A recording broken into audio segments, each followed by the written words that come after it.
Episode 1, 2, 3, 4 और 5। आकर्षण और डर। आर्या एक युवा महिला है जो अपने पिछले शहर से दूर एक छोटे और पुराने शहर में नई नौकरी के लिए आई है। उसका सपना था कि वह एक शांतिपूर्ण जिंदगी जिए और अपनी पढ़ाई के शौक को अपनी लाइब्रेरी की नौकरी में इस्तेमाल करे। शहर में आते ही उसे यहाँ के ग्रामीण वातावरण और प्राचीन इमारतों का आकर्षण महसूस होता है, लेकिन उसके साथ एक अजीब सी तनाव और असर भी है, जैसे कुछ छिपे हुए रहस्य हों। आर्या गाड़ी से उतरती है और देखती है कि यह शहर बाकी शहरों से कितना अलग है। संकीर्ण सड़कें, गोथिक वास्तुकला और कहीं कहीं पर वीरान इमारतें उसकी जिज्ञासा को और बढ़ा देती है। शहर के लोग उसे अजीब नजरों से देखते हैं, लेकिन वह खुद को नजरअंदाज करते हुए अपने नए घर और नौकरी के बारे में सोचती है।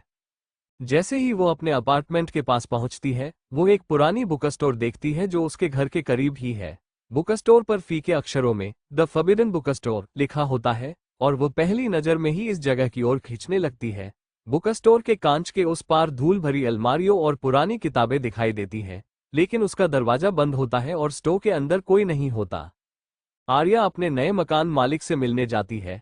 श्री शर्मा, जो एक दोस्ताना और बातूनी मकान मालिक है, आर्या का स्वागत करते हैं, लेकिन बुक स्टोर के बारे में पूछने पर उनके चेहरे पर एक अजीब सा भाव आता है।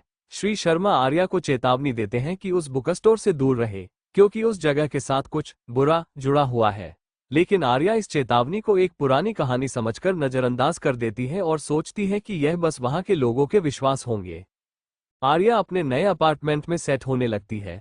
उसे अपने नए कमरे से बुक स्टोर के ऊपर का हिस्सा नजर आता है, जो शाम के समय और भी रहस्यमय लगता है। वो सोचती है कि शायद बुक स्टोर उसके नए नौकरी के लिए उपयोगी हो सकता है, लेकिन उसका मन भी करता है कि वहां न जाए। रात के समय आर्या सोच रही होती है कि उसने यह नई जिंदगी चुनकर सही फैसला किया है या नहीं, लेकिन जैसे ही वो अपने बिस्तर पर लेटती है, उसे एक हल्की सी आवाज सुनाई देती है, जैसे कोई दूर से उसका नाम ले रहा हो।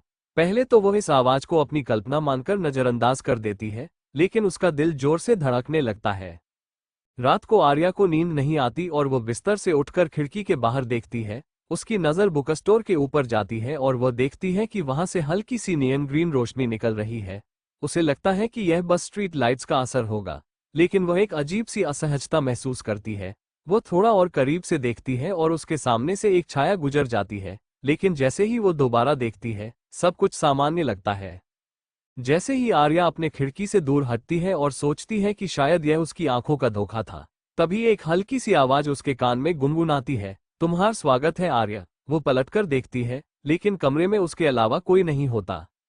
आर्या ने अपनी नई नौकरी के पहले दिन का सामना किया। सुबह उठते ही उसे रात की घटनाएं याद आईं। जब उसने अपने नाम को किसी के द्वारा पुकारते सुना था, वो खुद को समझाती है कि शायद यह नए माहौल का असर है।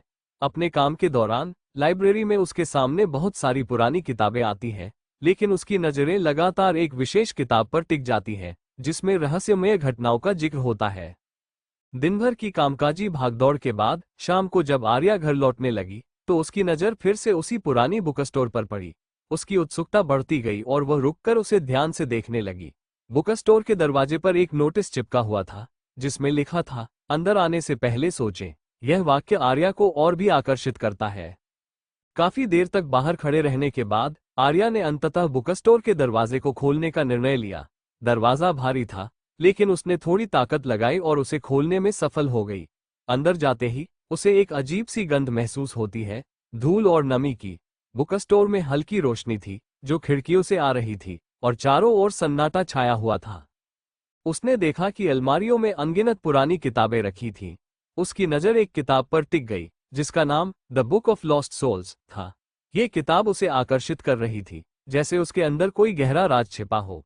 जैसे ही आर्या ने उसे छूने की कोशिश की, अचानक एक ठंडी हवा का झोंका उसे छू जाता है। यह मानो किसी ने उसे रोकने की कोशिश की हो।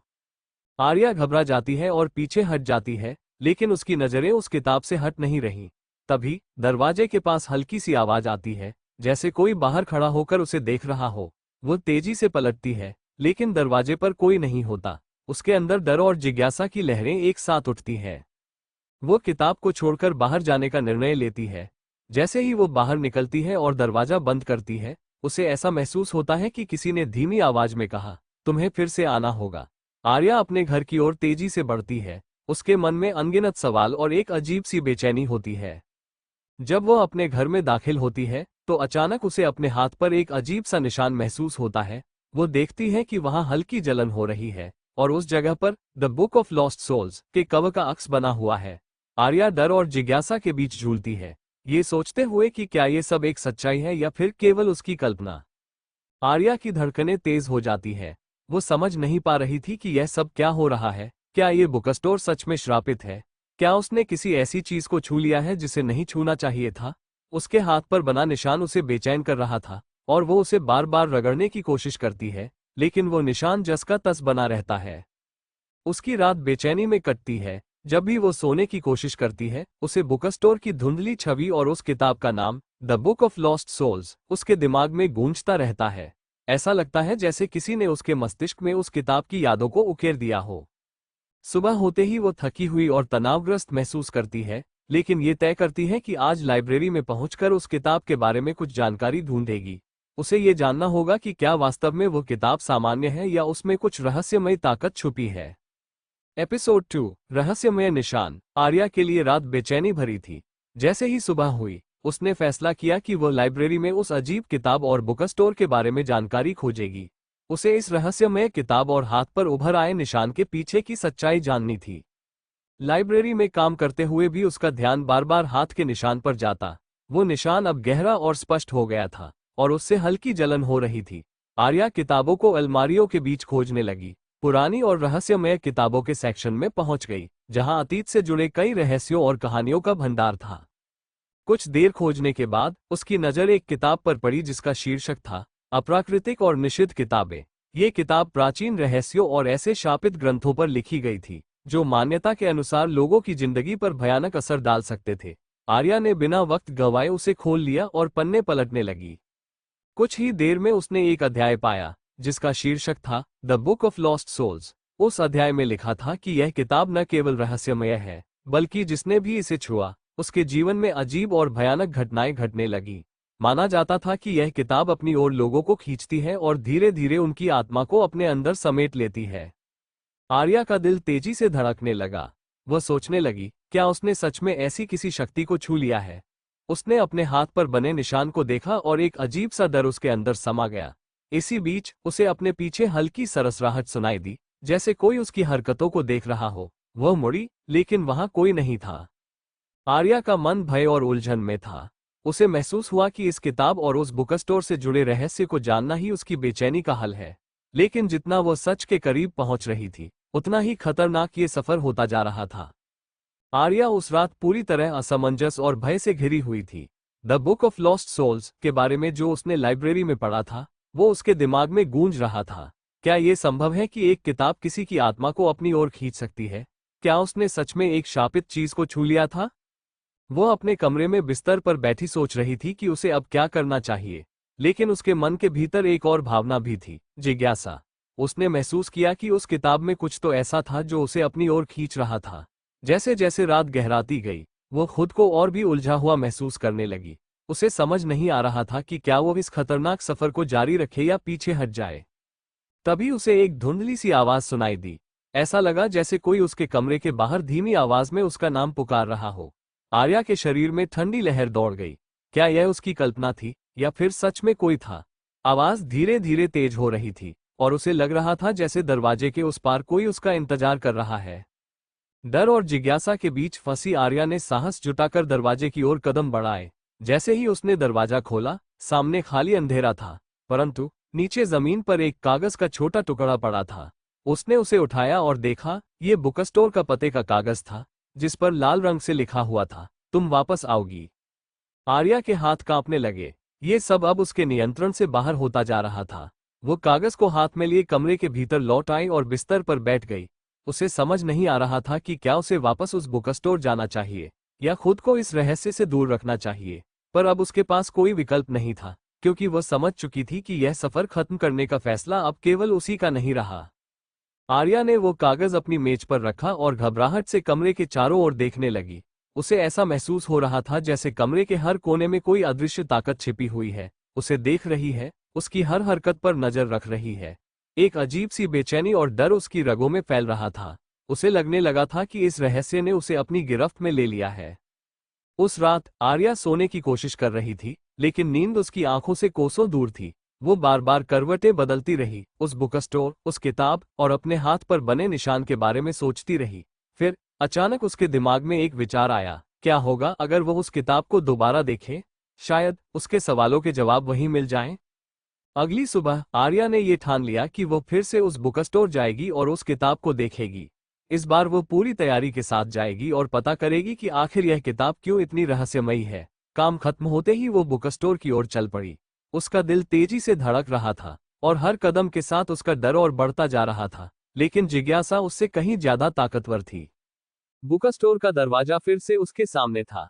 अंदर की ओर से वही ठंडी सीली हुई हवा का झोंका उसके चेहरे पर लगा। इस बार वह बिना हिचकिचाए अंदर दाखिल हो गई। अजीब सन्नाटा और गहरी छाया चारों ओर फैली थी, जैसे उस जगह का हर कोना उसकी ओर ताक रहा हो। अलमारियों के बीच से गुजरते हुए उसकी नजर फिर उसी किताब पर गई, the book of lost souls. Arya ने उस किताब को उठा लिया। किताब का कवर पुराना था और उस पर अजीब अजीब निशान बने हुए थे। उसने धीरे धीरे किताब खोली। पहले पन्ने पर सिर्फ एक ही शब्द लिखा था, स्वागत है।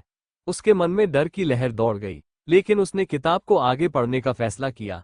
जैसे ही उसने दूसरे पन्ने को पलटा, उसे ऐसा लगा जैसे किसी ने उसकी कलाई पकड़ ली हो। ठंडे हाथों का स्पर्श उसकी नसों को सुन्न कर रहा था। उसने किताब को गिरा दिया और पीछे हट गई। तभी उसकी नजर उन पुराने पन्नों पर पड़ी, जिनमें से कुछ धुंधले अक्षरों में उसके नाम का जिक्र कर रहे थे। उसके रोंगटे खड़े हो गए। ये किताब, ये बुक स्टोर, ये सब जैसे उसकी किस्मत से जुड़ चुका था।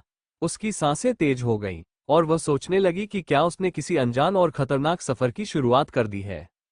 बाहर निकलने से पहले आर्या ने किताब को पलटकर आखिरी बार देखा। उसके भीतर कोई आवाज गूंज रही थी, जैसे कोई उसे बुला रहा हो। वो जल्दी से बाहर निकली, लेकिन उसके दिल में इस बात का एहसास था कि वह इस बुक स्टोर से जितना दूर भागेगी, यह उसे उतना ही अपनी ओर खींचेगा। एपिसोड 3, अंधेरे की पुकार। आर्या उस रात गहरी बेचैनी में थी।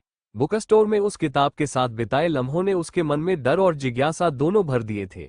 The book of lost souls में खुद का नाम देखकर वह अंदर से हिल गई थी, पर इस अनुभव ने उसे पीछे हटने के बजाय और भी खींच लिया था। क्या सच में ये किताब किसी रहस्यमय ताकत से भरी है? क्या ये किताब उससे कुछ कहना चाहती है? सुबह होते ही आर्या फिर से लाइब्रेरी पहुंची। वो जैसे तैसे काम कर रही थी, लेकिन उसका मन उसी किताब में अटका हुआ था।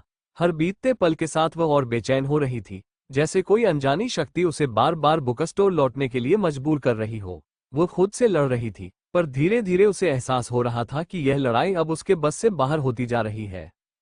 काम खत्म होते ही उसने फैसला किया कि वो एक बार फिर बुक स्टोर जाएगी, लेकिन इस बार वो खुद को मजबूत कर चुकी थी। वह जानना चाहती थी कि आखिर इस किताब का राज क्या है और क्यों ये किताब उसे अपनी ओर खींच रही है। आर्या ने अपने कदम बुक स्टोर की ओर बढ़ाए। उसे एक अजीब सा डर तो था, लेकिन उस डर में एक अद्भुत आकर्षण भी छिपा हुआ था। जब वो बुक स्टोर के पास पहुंची, तो दरवाजे पर लिखा नोटिस अब और भी धुंधला हो चुका था, मानो समय के साथ और पुराना हो गया हो। उसने गहरी सांस ली और दरवाजा खोला। अंदर का माहौल हमेशा की तरह ठंडा और सीला हुआ था। वह सीधे उस किताब की ओर बढ़ी और उसे उठा लिया। इस बार उसने खुद को संभालते हुए किताब खोली। किताब के पन्ने पलटते ही उसे ऐसे शब्द दिखे जो पहले उसने नहीं देखे थे। हर पन्ने पर उसके बारे में बातें लिखी थीं, जैसे किसी ने उसकी जिंदगी की कहानी पहले से ही इस किताब में बयां कर दी हो। हर पन्ना उसे उसके अतीत के गहरे राजों की ओर ले जा रहा था। बचपन की वो डरावनी रातें, पुराने सपने और डरावनी छायाएं, सब कुछ इस किताब में लिखा हुआ था। आर्या का दिल तेजी से धड़कने लगा। उसने एक पन्ना और पलटा, जहां उसके भविष्य की एक झलक दिखाई दी। उसके हाथ में वही किताब थी और उसके चारों ओर अंधेरा छाया हुआ था। उसकी सांसें तेज हो गईं और उसने किताब को जोर से बंद कर दिया। उसे समझ नहीं आ रहा था कि यह सब कैसे संभव है। आर्या ने किताब को वापस अलमारी में रख दिया, लेकिन जैसे ही उसने वापस मुड़कर दरवाजे की ओर कदम बढ़ाया, उसे किसी ने पीछे से पुकारा। वह रुक गई और एक पल के लिए उसे लगा कि उस आवाज ने उसका नाम लिया है। आर्या बुक स्टोर से बाहर निकलने ही वाली थी कि अचानक उसने एक ठंडी, धीमी आवाज में किसी को अपना नाम पुकारते सुना। उस आवाज में एक खौफनाक कंपन था, जिसने उसकी रीढ़ में सिहरन दौड़ा दी। आर्या का दिल जोर जोर से धड़कने लगा, लेकिन उसके कदम जैसे ठिठक गए थे। उसने हिम्मत जुटाकर पीछे मुड़कर देखा। बुक स्टोर के गहरे, सायेदार कोने में कुछ हलचल थी, मानो वहां कोई अदृश्य ताकत छिपी हुई हो। उसके सामने कुछ नहीं था, लेकिन हवा में एक अजीब सा बोझ था, जैसे कोई पुराना दर्द, कोई घुटी हुई चीख उस माहौल में गूंज रही हो। आर्या ने ठंडे पसीने में लथपथ होते हुए दरवाजे की ओर बढ़ना चाहा, लेकिन उसे ऐसा महसूस हो रहा था जैसे कोई उसकी हर हरकत पर नजर रख रहा है। तभी अलमारियों पर रखी किताबें अपने आप हिलने लगीं, जैसे किसी ने उन पर हाथ फेरा हो। उस खामोशी में हल्की सी खुरदरी आवाज गूंजने लगी, मानो किसी ने पुराने पन्नों के बीच से कोई संदेश भेजा हो। आर्या के कदम लड़खड़ा गए। उसने दरवाजे की ओर भागने का प्रयास किया, लेकिन तभी उसे अपने कंधे पर किसी का हाथ महसूस हुआ, ठंडा, बर्फ जैसा। उसने डर से आंखें बंद कर लीं। उस हाथ का स्पर्श उसे घेरते अंधेरे की तरह महसूस हो रहा था, जैसे उसकी आत्मा को जकड़ रहा हो। उसने हिम्मत जुटाकर आंखें खोली और देखा कि बुक स्टोर का दरवाजा अब बंद हो चुका था।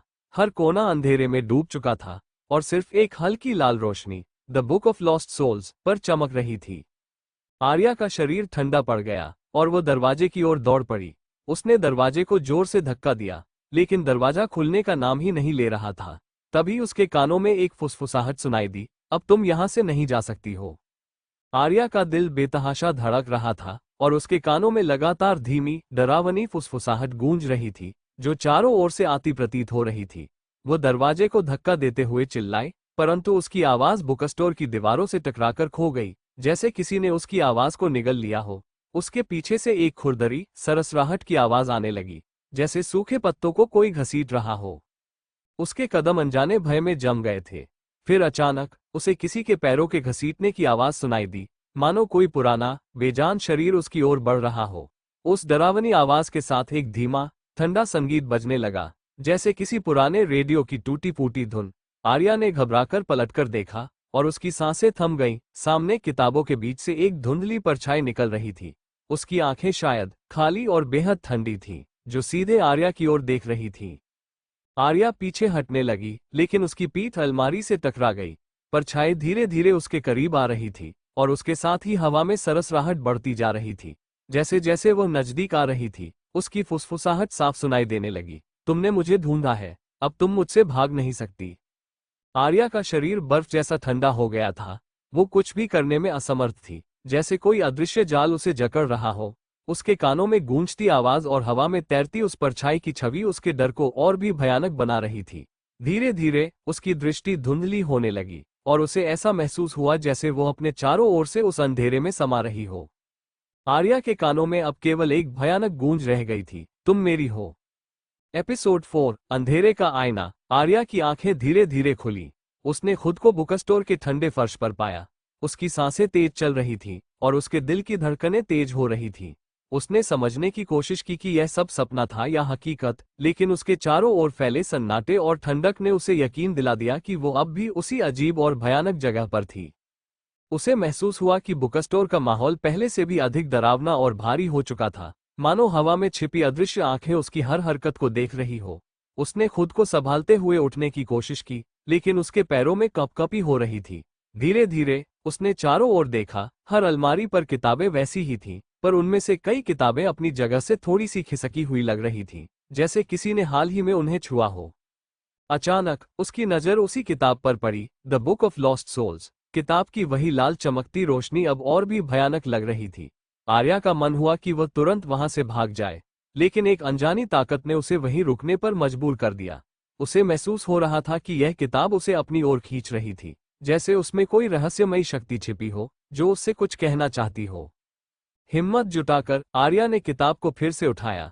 इस बार जैसे ही उसने पन्ने पलटे, उसे एक नए पन्ने पर अपना नाम लिखा हुआ दिखाई दिया और उसके नीचे कुछ अजीब से शब्द थे जिन्हें समझना मुश्किल था, पर एक शब्द स्पष्ट था, शुरुआत। उसके मन में सवाल उठने लगे। क्या वो इस कहानी का हिस्सा बन चुकी है? क्या उसने किसी ऐसे भयानक खेल की शुरुआत कर दी है जो उसकी जिंदगी को हमेशा के लिए बदल सकता है? उसी क्षण एक खौफनाक आवाज उसके कानों में गूंजने लगी, आर्या, अब ये किताब तुम्हारी है और तुम मेरी हो। आर्या ने डर के मारे किताब को बंद कर दिया और पीछे हट गई। उसकी नजर एक बार फिर दरवाजे पर गई, लेकिन दरवाजा वैसा ही बंद था, जैसे उसे कभी खुलना ही नहीं था। आर्या की आंखों में आंसू थे, पर उसकी निगाहों में एक दृढ़ता भी थी। वह जान गई थी कि अब इस किताब और बुक स्टोर के राज से पीछा छुड़ाना आसान नहीं होगा। आर्या का पूरा शरीर विरोध में उठा। वह समझ चुकी थी कि इस किताब ने उसे अपने जाल में फंसा लिया है। उसकी हिम्मत टूट रही थी, लेकिन वह हार मानने के लिए तैयार नहीं थी। उसे महसूस हो रहा था कि यह किताब सिर्फ एक साधारण किताब नहीं है, इसमें कुछ ऐसा है जो उसकी जिंदगी को बदलने का इरादा रखता है। आर्या ने गहरी सांस ली और हिम्मत जुटाकर किताब को दोबारा खोला। इस बार उसने ध्यान से एक एक पन्ना पढ़ना शुरू किया। किताब के पन्नों पर अजीब और डरावने शब्द लिखे हुए थे, ऐसे रहस्यमयी मंत्र जो उसकी समझ से बाहर थे। पर जैसे जैसे उसने पढ़ना शुरू किया, उसे महसूस हुआ कि उन शब्दों के पीछे एक कहानी छिपी है। ये कहानी किसी की नहीं बल्कि खुद उसकी थी। उसके बचपन के अनुभव, उसके सपने, उसकी छिपी हुई भावनाएं, सब कुछ इन पन्नों में लिखी हुई थी, जैसे कोई उसकी आत्मा को इन पन्नों में उतार चुका था। जैसे जैसे वह आगे बढ़ती गई, एक पुराने जंगल की धुंधली तस्वीर उभरने लगी, जहां वह एक बार अपने बचपन में गई थी। पन्नों पर वही जगह का विवरण लिखा हुआ था। अचानक किताब के बीच के पन्नों में एक पुराना मटमैला फोटो रखा हुआ था। उसने उसे निकाला और देखा कि उसमें एक लड़की खड़ी थी, बिल्कुल आर्या की ही तरह। उसकी आंखों में एक अजीब सी चमक थी और उसके हाथ में वही किताब थी जो आर्या के पास थी। उस फोटो ने आर्या के मन में एक भयानक शक पैदा कर दिया। क्या ये किताब और ये रहस्य उसी से जुड़े हैं? क्या उसकी किस्मत पहले से ही इस किताब में लिखी जा चुकी है? तभी उसके पीछे से दरवाजा खुद ब खुद खुलने लगा और एक ठंडी हवा का झोंका पूरे कमरे में फैल गया। उस दरवाजे के पीछे एक अंधेरा रास्ता था, जो बुक स्टोर की छाया से भी अधिक गहरा और डरावना था। आर्या को एक अंदरूनी ताकत महसूस हुई, जिसने उसे उस रास्ते की ओर खींच लिया। उसके कदम खुद ब खुद उस अंधेरे में बढ़ने लगे, जैसे कोई अदृश्य हाथ उसे आगे ले जा रहा हो। उसे समझ में नहीं आ रहा था कि वह क्या कर रही है, पर वह खुद को रोक भी नहीं पा रही थी। वो उस रास्ते पर बढ़ती चली गई, जहां केवल अंधेरा था और फुसफुसाहट भरी आवाजें उसे अपनी ओर बुला रही थी। आर्या ने एक आखिरी बार पीछे मुड़कर देखा, लेकिन बुक स्टोर का दरवाजा अब पूरी तरह गायब हो चुका था। वह अब एक ऐसी दुनिया में कदम रख चुकी थी, जहां से वापस लौटना शायद उसके लिए नामुमकिन था। अंधेरे रास्ते पर कदम बढ़ाते हुए आर्या का दिल तेजी से धड़क रहा था। उसे महसूस हो रहा था जैसे उसके चारों ओर कोई अदृश्य शक्ति घूम रही हो, उसके कदमों का पीछा कर रही हो। उस सन्नाटे में हल्की हल्की फुसफुसाहटें गूंज रही थीं, जैसे कई छिपी हुई आवाजें उसे पुकार रही हों। हर कदम के साथ उस पर अजीब सी थकान और भारीपन हावी हो रहा था, पर उसकी जिज्ञासा उसे रुकने नहीं दे रही थी। कुछ देर बाद उसे एक बड़ा कमरा दिखाई दिया। कमरे में चारों ओर पुरानी और धूल से ढकी हुई किताबों के ढेर लगे थे। हवा में सीलन की गंध और किसी लंबे समय से बंद पड़े कमरे का बोझिल एहसास फैला हुआ था। उस कमरे के केंद्र में एक पुरानी टूटी फूटी लकड़ी की कुर्सी पड़ी थी और उसके ठीक सामने एक बड़ा आईना था, जो इतने धूल और धुंध से ढका हुआ था कि उसमें कुछ साफ नहीं दिखाई दे रहा था। आर्या के कदम अनायास उस आईने की ओर बढ़ने लगे। जैसे ही उसने आईने के पास जाकर उसे साफ करने के लिए हाथ बढ़ाया, अचानक उस आईने में कुछ हलचल हुई। उसमें एक धुंधली छवि उभरने लगी। वो छवि उसकी ही थी, लेकिन अजीब तरह से विकृत। उसकी आंखें गहरी काली और डरावनी थीं। उसकी परछाई आईने से उसे घूर रही थी, मानो उसे कुछ कहना चाह रही हो। आर्या पीछे हटने ही वाली थी कि अचानक आईने में उसकी परछाई ने बोलना शुरू कर दिया। तुम्हें यहाँ नहीं आना चाहिए था। इस रास्ते को चुनकर तुमने अपने जीवन के सारे दरवाजे बंद कर दिए हैं। उसकी परछाई की आवाज खुरदरी और ठंडी थी और उसकी आंखों में एक भयानक चमक थी। आर्या ने घबराकर अपने चेहरे से हाथ हटाया और पीछे हटने की कोशिश की, परंतु उसके पैर जैसे जमीन से चिपक गए थे। उस आईने में अब आर्या के बचपन की कुछ यादें दिखने लगी, जिनसे वह भागती आई थी। वो भयावह रातें, अकेलेपन का दर्द और उसके पुराने डर। आईने की छवि उसे उसके हर गहरे राज की याद दिला रही थी, जैसे वो उन सभी छिपी हुई बातों को उजागर करने की कोशिश कर रही हो। उसी क्षण आईने में से एक ठंडा, काला धुआं निकलकर आर्या की ओर बढ़ने लगा। वो धुआं धीरे धीरे कमरे में फैलने लगा, उसकी सांसों में घुलने लगा। आर्या ने घबराकर पीछे हटना चाहा, पर वह अपने पैरों को हिला भी नहीं पा रही थी। उस धुएं की ठंडक उसके भीतर उतरने लगी, जैसे वो उसे अपनी गिरफ्त में ले रहा हो। आर्या की आंखों में डर के आंसू आ गए। उसने एक बार फिर से भागने की कोशिश की, पर उसकी आवाज जैसे घुटकर रह गई थी। कमरे में गूंजती फुसफुसाहटें और तेज हो गईं, और आईने में उसकी परछाई ने एक आखिरी भयानक बात कही, अब तुम मेरी हो, आर्या। 5 परछाई का रहस्य। आर्या के चारों ओर गहरा अंधेरा फैल चुका था। आईने में उसकी परछाई अभी भी उसे घूर रही थी, और कमरे में भरी ठंडी हवा उसकी सांसों को भारी बना रही थी। वह हिलना चाहती थी, लेकिन उसके पैर जैसे किसी अदृश्य जंजीर में जकड़ गए थे।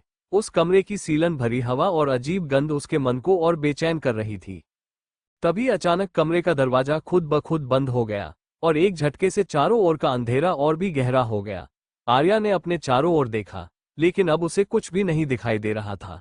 फुसफुसाहटें अब तेज हो चुकी थीं, जैसे कई आवाजें एक साथ कुछ कहने की कोशिश कर रही हो। उसकी धड़कनें तेज हो गईं और उसने घबराकर दरवाजे की ओर दौड़ना चाहा, पर हर कदम के साथ वह और भी भटकती जा रही थी, जैसे कोई अदृश्य हाथ उसे पकड़कर रोक रहा हो। तभी उसे कमरे के एक कोने में हल्की सी रोशनी दिखाई दी। उस रोशनी की ओर देखते ही आर्या के दिल की धड़कन तेज हो गई। वहां एक छोटी मेज पर the book of lost souls रखी हुई थी। किताब की लाल चमक और भी भयानक हो गई थी, जैसे वह उसकी प्रतीक्षा कर रही हो। आर्या को महसूस हो रहा था कि यह किताब किसी जिंदा शैतान की तरह है, जो उसे अपने जाल में फंसाना चाहती है। डर के बावजूद आर्या उस किताब की ओर खींचती चली गई। उसने कांपते हाथों से किताब को खोला और उसके पन्नों पर एक बार फिर से उसकी ही कहानी लिखी हुई दिखाई दी। हर शब्द जैसे उसकी आत्मा को चीर रहा था, लेकिन इस बार पन्नों पर उसकी मौत की कहानी लिखी हुई थी, भविष्य की एक झलक जिसमें वो उसी कमरे में फंसी हुई दिखाई दे रही थी, जहां अब वो खड़ी थी। आर्या ने घबराकर किताब को बंद करना चाहा, पर तभी उसे लगा जैसे उसके हाथ किताब से चिपक गए हैं। उसके शरीर में एक ठंडक घुलने लगी और उसकी आंखों के सामने अंधेरा छाने लगा। उसे महसूस हुआ कि उसकी आत्मा धीरे धीरे किताब में समा रही है, जैसे वो उसी का हिस्सा बनने वाली हो। आर्या की आंखें धुंधली हो रही थीं, उसकी सांसें तेज और भारी हो रही थीं, और उसे महसूस हुआ कि वह इस कमरे का हिस्सा बन रही है। आखिरी पल में उसने दरवाजे की ओर देखा, पर अब वहां केवल एक अंतहीन अंधेरा था। आर्या की आंखों के सामने अंधेरा छा रहा था, लेकिन उसने एक आखिरी कोशिश की खुद को उस किताब की पकड़ से छुड़ाने की। उसकी उंगलियां किताब से चिपकी हुई थीं, मानो कोई अदृश्य ताकत उन्हें जकड़े हुए हो। उसकी सांसें तेज हो रही थीं और दिल की धड़कनें गूंजती आवाजों में खोने लगी थीं। कमरे में अब भारीपन और बढ़ गया था, जैसे हर चीज किसी अंधेरे रहस्य का भार ढो रही हो। आर्या ने अपने पूरे शरीर की ताकत लगाकर हाथ को किताब से अलग करने की कोशिश की, लेकिन तभी उसकी आंखों के सामने एक भयानक दृश्य उभरा। वह खुद को उसी कमरे में देख रही थी, पर इस बार उसकी आत्मा एक काले धुंध में समा चुकी थी। उसके चेहरे पर भय और वेदना की एक झलक थी, और उसकी आंखें खोखली और अंधेरी हो चुकी थीं। आर्या का दिल तेजी से धड़कने लगा। उसने खुद को संभालते हुए एक आखिरी बार जोर से चीख मारी, मानो उस कमरे में भरे अंधेरे को चीरकर बाहर निकलना चाहती हो। उसकी चीख कमरे की दीवारों से टकराकर गूंज उठी, लेकिन किसी ने उसकी आवाज नहीं सुनी। हर चीज जैसे स्थिर हो गई थी, और आर्या की आवाज को उसी सन्नाटे ने निगल लिया था। अचानक उसके हाथ किताब से अलग हो गए। उसने हड़बड़ाकर देखा कि किताब अब अपनी जगह पर वापस बंद हो चुकी थी, और कमरे की हवा में एक गूंजती फुसफुसाहट धीमे धीमे शांत हो रही थी। उसकी सांसें उखड़ी हुई थीं, लेकिन वह समझ नहीं पा रही थी कि यह सब सच था या एक भयानक सपना। दरवाजे की ओर भागते हुए उसने देखा कि वह अब खुल चुका था, जैसे उसे किसी ने भागने का मौका दिया हो। आर्या ने कमरे से बाहर की ओर कदम बढ़ाया, लेकिन जैसे ही वो दरवाजे के करीब पहुंची, उसे अपने पीछे से फिर वही ठंडी फुसफुसाहट सुनाई दी। तुम मुझसे बच नहीं सकती आर्या, ये कहानी अभी खत्म नहीं हुई है। आर्या के कदम दरवाजे की ओर बढ़ चुके थे, लेकिन पीछे से आती ठंडी फुसफुसाहट ने उसकी रीढ़ में झुरझुरी दौड़ा दी। उसने अपनी हिम्मत जुटाकर दरवाजे की ओर देखा और बाहर निकलने का साहस किया, लेकिन उसे ऐसा महसूस हुआ जैसे उसकी पीठ पर किसी की निगाहें गड़ी हुई हों। उसकी सांसें तेज हो गईं, और उसने अपने डर को नजरअंदाज करते हुए दरवाजे से बाहर कदम रख दिया। जैसे ही वो बाहर निकली, बुक स्टोर का माहौल पहले से भी अधिक अजीब और भयानक हो गया था। हर शेल्फ पर रखी किताबों से उसे एक अलग तरह की ऊर्जा महसूस हो रही थी, मानो वे सभी किताबें उसकी ओर देख रही हों। दरवाजा पीछे से धीमे धीमे खुद ब खुद बंद हो गया, और कमरे में एक गहरी खामोशी छा गई। आर्या ने घबराकर चारों ओर देखा, पर वहां अब किसी भी तरह का रास्ता दिखाई नहीं दे रहा था। वो तेजी से आगे बढ़ने लगी, लेकिन उसके हर कदम पर एक छाया उसकी परछाई का पीछा कर रही थी। अचानक एक अलमारी पर एक और पुरानी किताब चमकती नजर आई। उस किताब पर उसी प्रकार की लाल चमक थी, जैसे उसने पहले देखी थी। आर्या को एहसास हुआ कि इस बुक स्टोर में सिर्फ the book of lost souls ही नहीं, बल्कि कई और किताबें हैं जिनमें रहस्यमयी शक्तियां भरी हुई है। उसने तेजी से अपनी गति बढ़ाई, लेकिन तभी उसे एक ठंडी हवा का झोंका महसूस हुआ। उसकी कानों में फिर वही फुसफुसाहट गूंज उठी, आर्या, तुम यहां से भाग नहीं सकती, तुम मेरी हो। आर्या का दिल सहम उठा, लेकिन उसने खुद को संभालते हुए दौड़ना शुरू कर दिया। उसे अब यकीन हो गया था कि बुक स्टोर की यह दुनिया एक भूल भुलैया थी, जो उसे अपनी गिरफ्त से बाहर नहीं जाने देगी। हर कदम पर वह किसी नए खतरे का सामना कर रही थी, और उसे ये समझ नहीं आ रहा था कि वह इस भयानक जाल से कैसे बचे। इसका क्रेडिट जाता है पॉकेट नोवेल रीडर पर। फिर मिलेंगे। लाइक करें और सब्सक्राइब करें।